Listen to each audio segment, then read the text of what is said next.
Alright guys, I'm here at FGCU and their food forest, probably one of the most impressive food forests I've been in, especially at a university.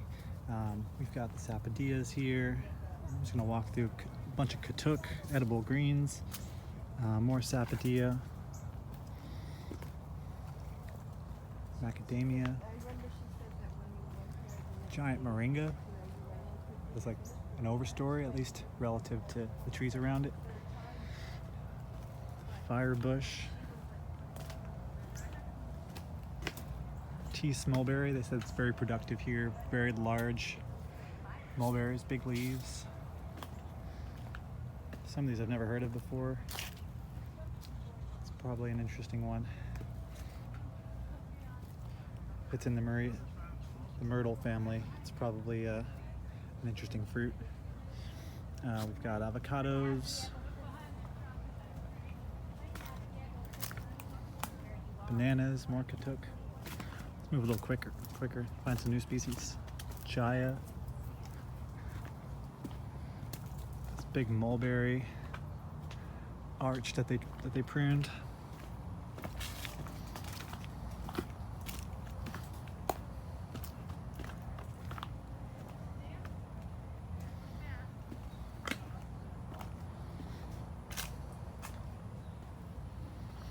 And everything around here is edible. It's pretty incredible. We found some imbe fruit. Maybe we'll pass the tree. That was very, very tasty. Bright orange fruits in the mangosteen family. Allspice. Nitrogen fixers planted throughout. Some more chaya.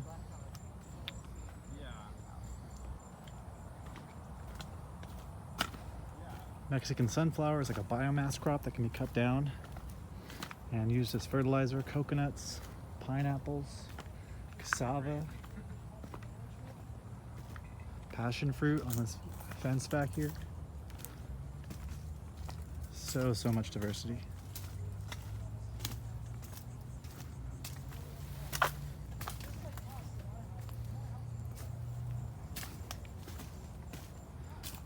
Barbados cherry, I was having those earlier, really tasty.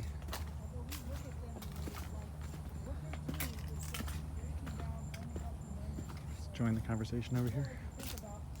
Soil food web is actually just part of the food web of soil reef, so they're just breaking down the unhealthy members, and it's up to us to provide the right fertility to keep the plants healthy, because those pests will go for the unhealthy plants, right? So that's one, is soils. Two is the cultural environment, the ecology there. So if you have a lot of plants that bring in beneficial predators, particularly like the parasitic wasp, they will come and they'll do interesting things to caterpillars, right? They will inject their young into the caterpillars and they'll burst out. I have some great pics of tomato hornworms with parasitic wasp eggs coming out of them. And so after that, you got good soils, cultural environment, good ecology. Number three is a mechanical control, going out there and removing the pest with your hands, right? And then the last thing we do is the chemical control, and we stay with organic certified stuff. That would be when we would bring out the neem, it's basically the last worst-case scenario. or something like that, or like a soap spray. Yeah. If it's something absolutely essential, for sure. But when you see an unhealthy plant, the first thing you do is you try to improve the soil, give it some compost, give it some compost tea, and you can address the pest and remove it or spray it then too. I've looked into putting together predator guilds for fruit trees, and I'm still putting together a plant list, particularly plants that entice in the predators for the specific pests for different fruit trees. Yeah.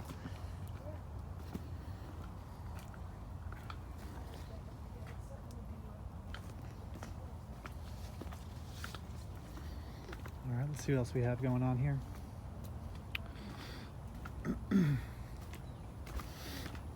Yeah, this place just keeps going. It's like a big maze of fruit and I think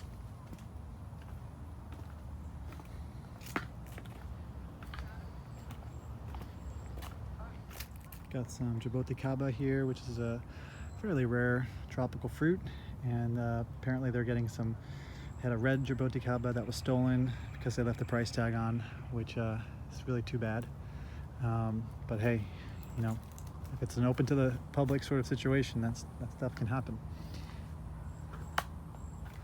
Walking under some more mulberry here. I think I'm seeing some fruit up high.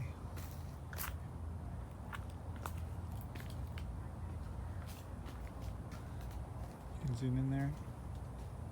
I think that's some Spondius propea. Ambarella fruit. That's like a canopy.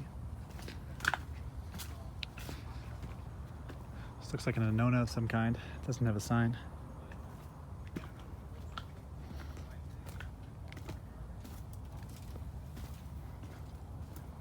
It would take me forever to go through this whole place, but there's a little taste.